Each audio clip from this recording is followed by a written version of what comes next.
Bonjour à tous. Aujourd'hui, je vais vous présenter ma soutenance sur mon projet de fin d'études qui s'est passé à OnePoint du coup. Et mon encadrant du coup, c'était Madame Ben Harket et qui s'intitule du coup La conception d'agents IA pour l'automatisation de processus métier. Donc là, on va commencer les 3 minutes pour convaincre.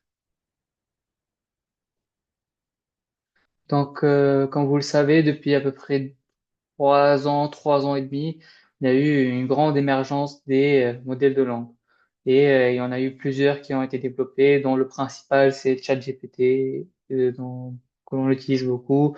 Il y en a aussi d'autres, tels que Claude, Mistral AI.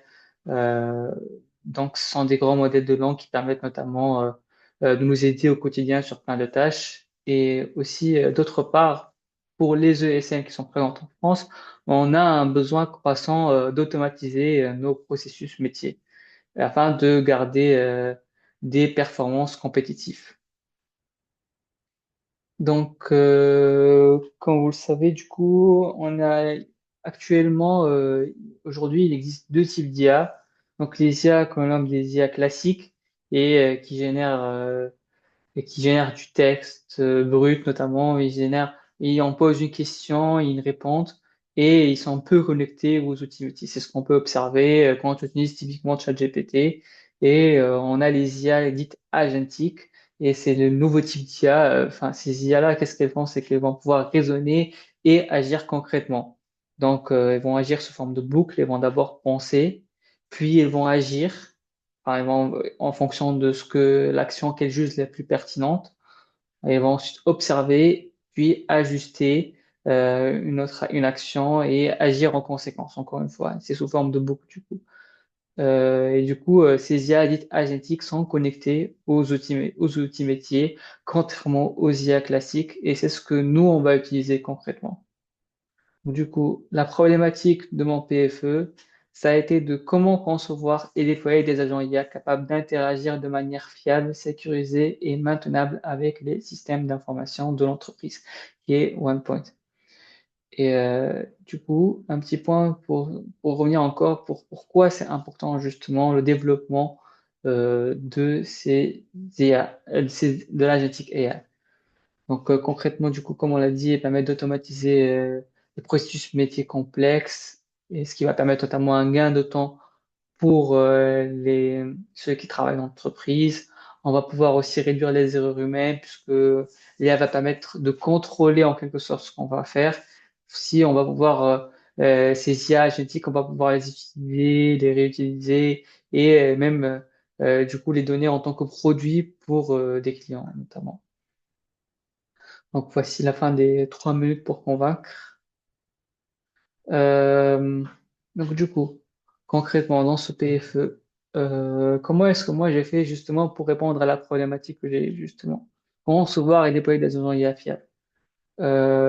J'ai développé plusieurs POC et autour de l'agentic AI et j'ai évalué notamment les apports, les limites et les impacts de ces POC justement.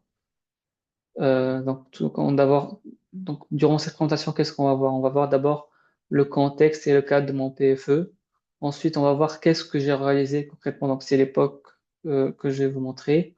Enfin, on va avoir une section sur les enjeux environnementaux et sociétaux.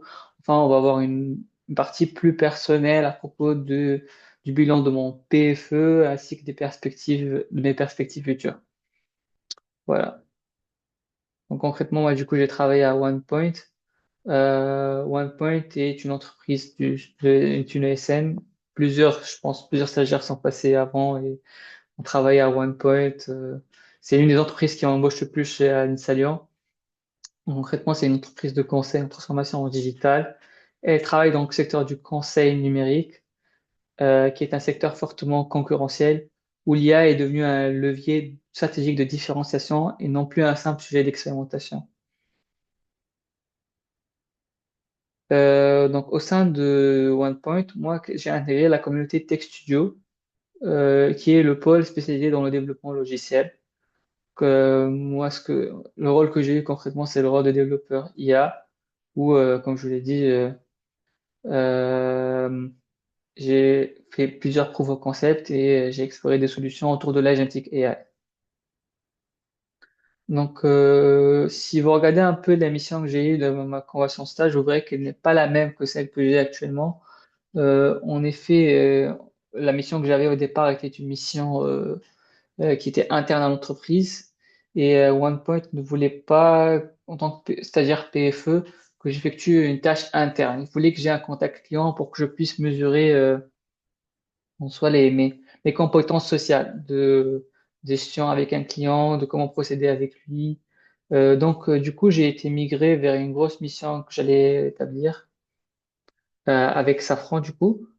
Malheureusement, celle-ci a été annulée pour des raisons budgétaires et c'est pour ça justement que durant mon PFE de 4 mois, j'ai effectué plusieurs POC autour de l'agentique AI. Donc maintenant, on va voir les principales réalisations que j'ai faites du coup. Donc, le premier POC que j'ai réalisé, c'est un POC qui était de la destination de Lancôme. Et ce POC, il devait améliorer justement l'expérience client en ligne, justement quand on naviguait dans le site de Lancôme.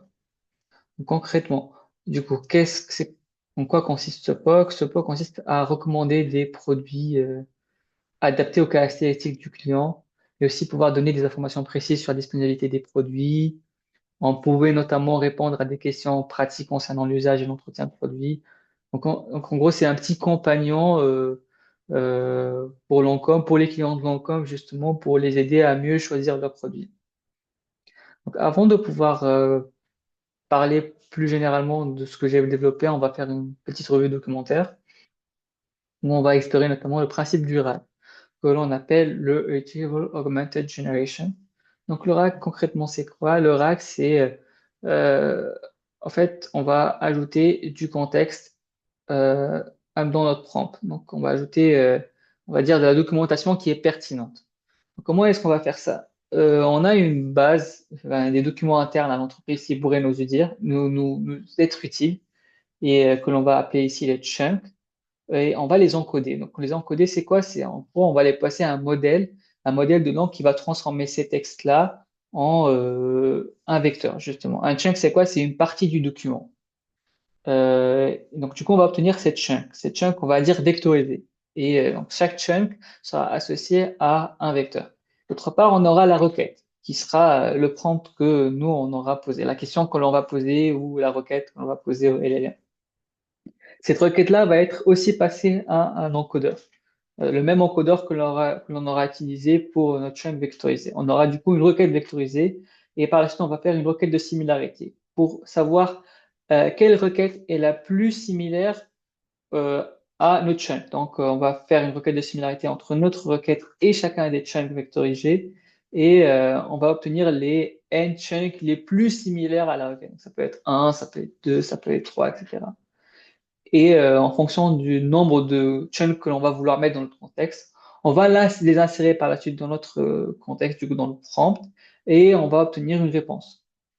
Donc, cela permet justement d'avoir plus de contexte. Donc, l'IA va ne pas seulement utiliser ce qu'elle va savoir, mais elle va surtout utiliser les connaissances internes de l'entreprise. Donc, c'est une manière d'utiliser les processus internes de l'entreprise. Aussi, on va voir hein, concrètement c'est quoi les MCP. Donc les MCP, c'est un protocole qui a été inventé en 2025, du coup 3 à 4 mois avant que j'arrive donc, du coup, dans mon stage, et c'est un peu une révolution pour tout ce qui est agentique AI, justement. Pourquoi c'est une révolution, justement?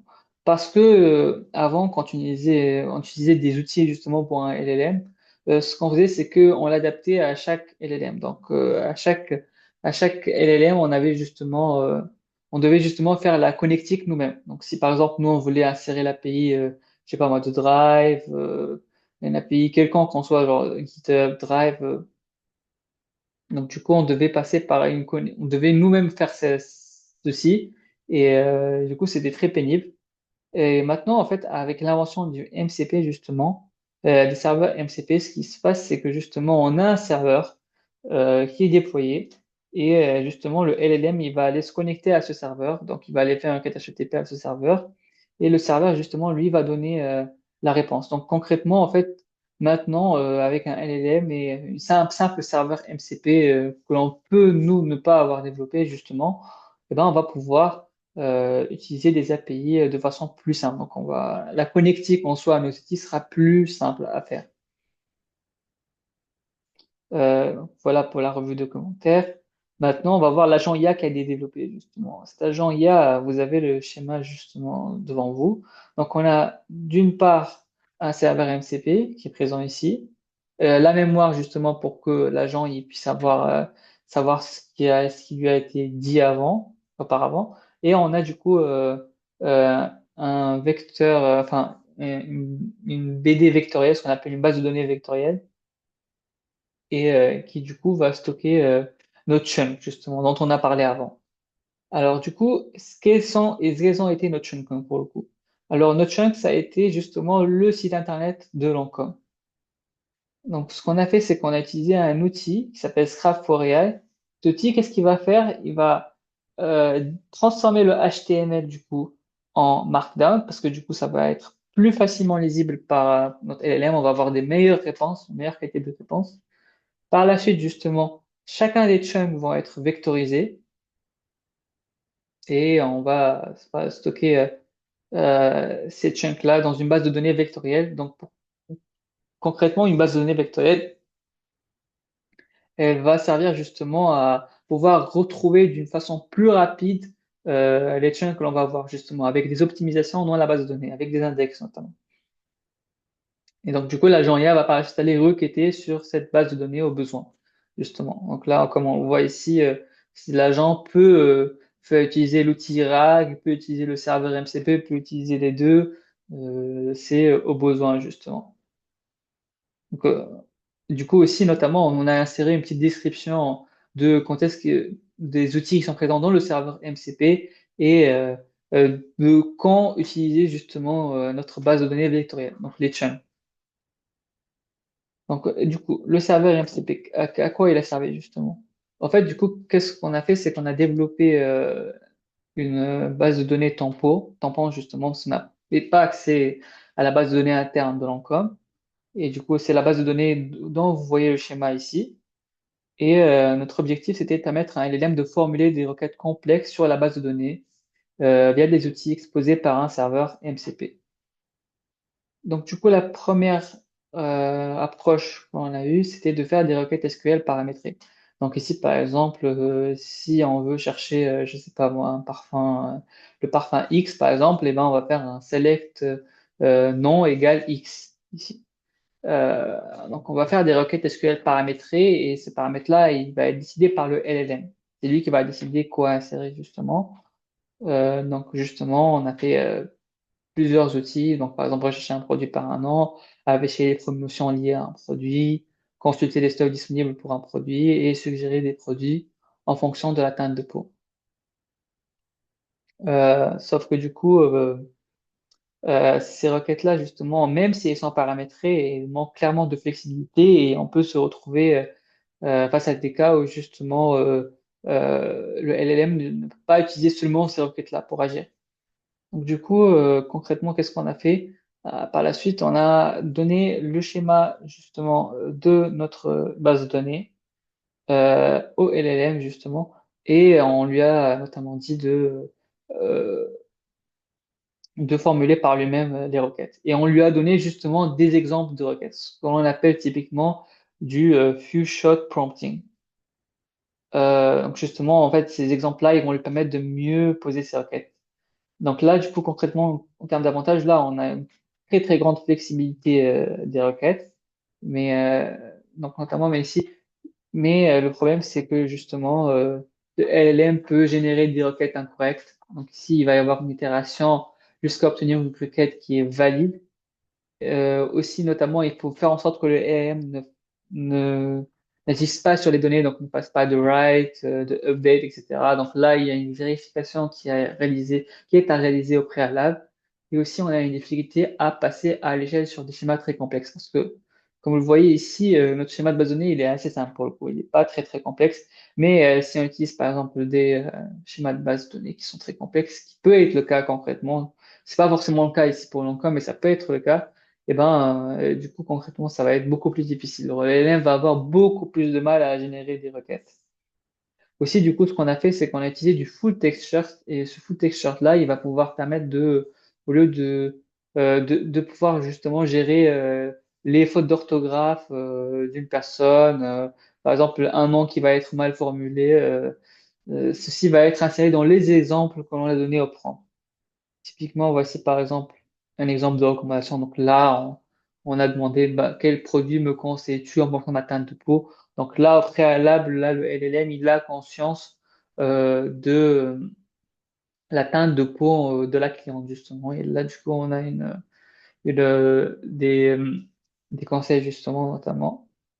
Et là, c'est la requête SQL qui a été générée. Et là, on peut voir notamment qu'on utilise du full texture, tel que vous pouvez le voir ici. Donc maintenant, on va parler de ma deuxième réalisation.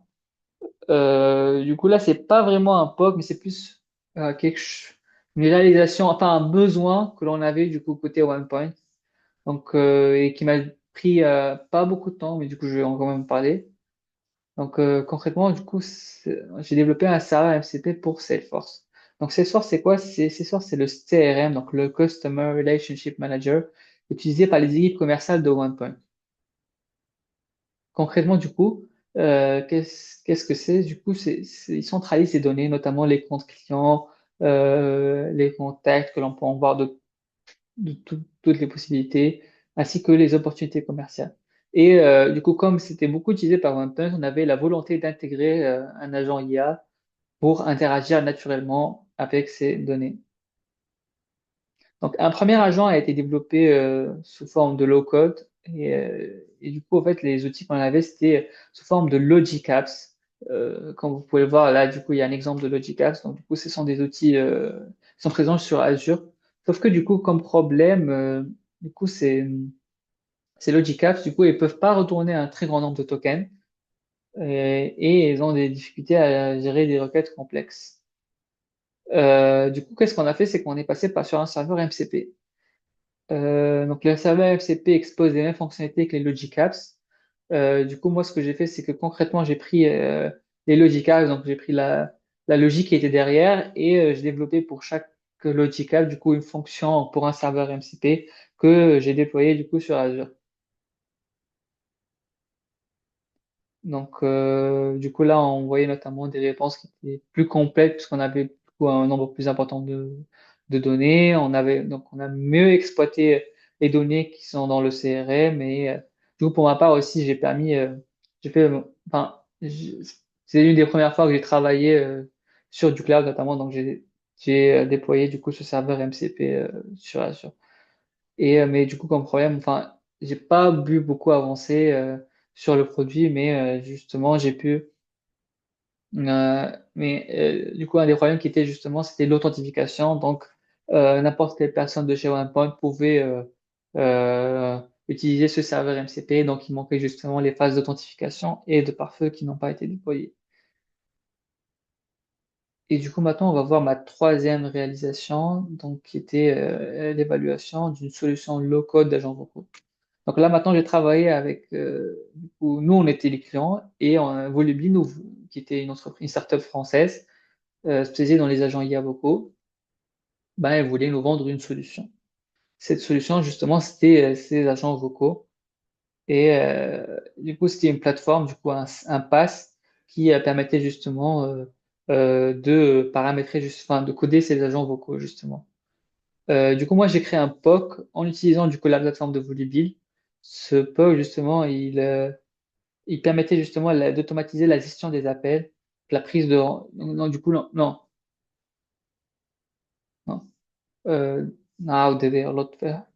Donc, du coup, concrètement, Volubill, elle permet justement d'automatiser la gestion des appels, la prise de rendez-vous et d'aider sur les services clients. Donc, du coup, moi, ce que j'ai fait, du coup, pour tester Volubill, donc moi, du coup, genre, non, non, on va refaire ce parti par rapport à Volubill. Donc, Volubi est une start-up française spécialisée dans les agents IA vocaux. OnePoint envisageait l'acquisition de ces. de la solution de Volubi pour des cas d'usage client notamment. Et du coup, moi, j'ai travaillé sur un POC afin de tester cette solution. Volubi, concrètement, enfin, comment elle se positionne? Elle répond justement à une demande spécifique. Donc, tout ce qui est la gestion des appels par des entreprises, le service client, enfin, ce genre de trucs. Donc, du coup, moi, mon POC, il avait pour objectif d'évaluer la pertinence de la solution et de la tester sur un cas d'usage concret, identifier les apports et les limites. Et le POC que j'ai développé, il s'appelle du coup Trinity. Cet agent vocal qu'on appelle Trinity, qu'est-ce que j'ai implémenté concrètement? C'est la prise de rendez-vous. Donc, ce qu'on appelle un partenaire. Un partenaire, c'est quoi? C'est justement un actionnaire de OnePoint et en général, il est très occupé. Donc, j'ai travaillé chez un outil justement qui permet, quand il est au téléphone, de prendre justement un appel pour lui. Donc, justement, il permet la prise de rendez-vous avec le partenaire, la modification du rendez-vous, la suppression du rendez-vous, ainsi que des réponses plus générales, des réponses aux questions plus générales par rapport à OnePoint. Donc, qui est présent sur la plateforme Volubi? Concrètement, on a trois choses. Donc, c'est le prompt système. Le prompt système, c'est quoi? C'est le prompt qui va définir le comportement global de l'agent. On va avoir aussi les workflows qui sont les outils que l'agent va exécuter durant l'appel. Et aussi, on a une base de questions-réponses qui sera utilisée comme base de connaissances donc, pour l'agent. Donc, voici un exemple de la base de questions-réponses. Donc, ça, c'est des exemples de questions qui ont été implémentées justement dans l'agent. Et du coup, ça fonctionne sur le même principe, du coup, sur le principe de RAC que l'on a vu précédemment. Sauf que maintenant, au lieu que ce soit avec un agent textuel, ça sera avec un agent vocal. Et du coup, voici comment un scénario a été exécuté. Du coup, à chaque fois, par exemple, que on avait, par exemple, j'ai pas avoir un prise de rendez-vous, quelque chose comme ça, on va indiquer le workflow, donc l'outil qui sera exécuté, ainsi que les paramètres. L'outil sera exécuté et après, du coup, l'agent va récupérer en sortie les informations euh, et il va retourner, du coup, ces informations à l'interlocuteur. Voici un exemple, par exemple, pour la prise de rendez-vous ici avec notre agent, justement.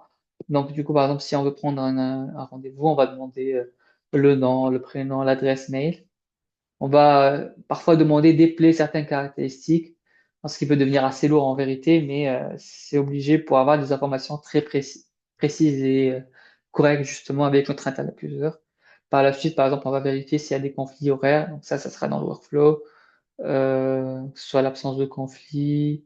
Euh, donc du coup, s'il y a pas de conflit, notamment, on va enregistrer l'événement dans le calendrier Google du partenaire et de la personne qui parle avec nous maintenant, qui va parler avec et de l'interlocuteur.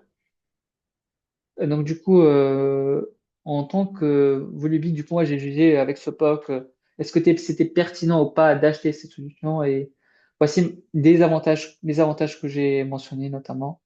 Du coup, Volubi il est très simple à développer dessus, donc c'est assez simple. L'interface est très simple et accessible. Les agents sont déployés à la volée. Si on demande par exemple un numéro, enfin, on nous demande pas, c'est par exemple on peut directement en fait tester notre agent en l'appelant au téléphone. Et on a aussi une certaine forme de personnalisation avec la possibilité d'intégrer du JavaScript et des appels HTTP vers des API externes, ce qui peut ouvrir énormément de possibilités. Cependant, ça a des limites. Donc justement, le RAG est très limité. Donc, il est uniquement basé sur une FAQ. On a peu de personnalisation avancée, donc pas d'embedding, de chunking. Et la plateforme est plutôt opaque. On ne sait pas vraiment comment ça fonctionne. Et c'est pour ça justement que j'ai dit que Volubi était adapté à des cas d'usage simples, donc typiquement pour des centres d'appel, mais c'est très limité si on voulait faire des projets IA complexes, parce que, du fait de la faible personnalisation qu'on avait justement avec cet outil low-code. Maintenant, du coup, on va parler de la dernière réalisation que j'ai faite, et du coup, qui s'appelle PPT Copilot. Donc, ceci, c'est un plugin à destination de PowerPoint qui permet de faciliter la création de diapositives et de capitaliser sur les appels d'offres existants de OnePoint. Pourquoi justement PPT Copilot? Ben, en fait, les consultants produisent un grand nombre de présentations et, euh, et du coup, on avait une forte redondance de contenu entre les appels d'offres. Donc, typiquement, on avait du difficulté à retrouver l'information pertinente, par exemple, d'une appel d'offres et à faire une présentation qui était cohérente, justement. Donc là, il y avait une opportunité de faire un agent IA et je l'ai développé avec deux autres collaborateurs, justement, avec sur OnePoint. Donc, c'est un agent IA qui est dédié à la génération de diapositives. Il y a du coup un agent IA qui est dédié à la génération de diapositives qui s'appuie sur la base de données d'appels d'offres et de réponses. Il y a aussi un module qui permet de choisir une diapositive et d'y insérer du contenu selon les besoins, donc avec un prompt. Et il y a aussi une fonction qui génère automatiquement un VG PowerPoint à partir de modèles prédéfinis. Comment ça a été développé du coup? En fait, du coup, l'interface elle a été développée avec React et Office.js pour le plugin PowerPoint. On avait un backend qui était sur Node.js, on avait ainsi des API, par exemple pour le fichier PowerPoint. On va avoir une API qu'on va appeler. Et pour tout ce qui est l'agent IA, ça a été développé avec un framework fait par PyDantic, donc ceux qui ont fait Claude, ça s'appelle PyDantic AI. Et du coup, voilà. Et le RAG est basé sur les appels d'offres. Donc voici maintenant un exemple de diapositive qui a été faite avec les appels d'offres. Du coup, ça c'est pas moi, mais en fait, concrètement, comment ça se passe, c'est que on va avoir un texte qui va être fait pour décrire la diapositive. Et du coup, ce texte-là sera concrètement les chunks qui vont être insérés dans notre base de données vectorisée. Donc voici un exemple d'interaction avec l'agent IA. On ne va pas avoir vraiment le temps de le regarder maintenant. Voici maintenant un exemple pour la création de slides.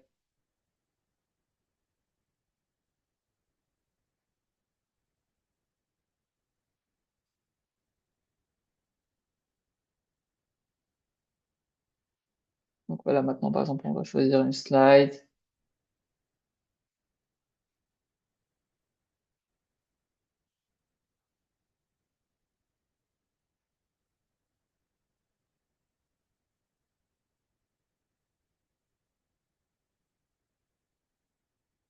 Là, on a choisi le format de la slide. Donc là, on veut choisir plusieurs formats de slide.